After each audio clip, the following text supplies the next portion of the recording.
महाराष्ट्राचा। नमस्कार, मी सुद्धा संध्या लाईव्ह मध्ये आपल्या सगळ्यांचं स्वागत। राजगुरुनगर येथे सोमवारी घडलेल्या एका हृदयद्रावक घटनेने संपूर्ण शहर हादरून गेलं। या दुःखद घटनेच्या निषेधार्थ राजगुरुनगर वासीय एकत्र येत कॅन्डल मार्चचे आयोजन करून शोक व्यक्त केला। तसेच अशा घटनांना आळा घालण्याची मागणी यावेळी करण्यात आली आहे।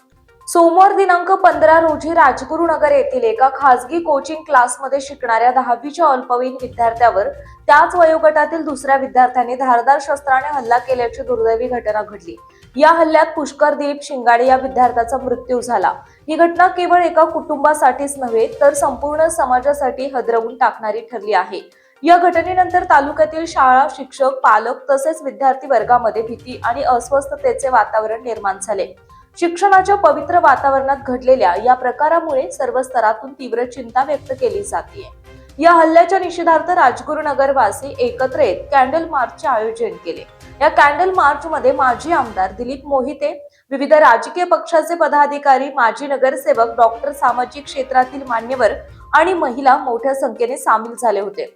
या घटनेमुळे राजगुरुनगरच्या प्रतिमेला धक्का लागला असून पुन्हा अशा घटना घडू नये म्हणून पोलीस प्रशासनाने कडक पावले उचलावी असे माजी आमदार दिलीप मोहिते यांनी या प्रसंगी बोलताना व्यक्त केलं। संध्या लाईव्ह साठी नाजिम इनामदार, राजगुरुनगर।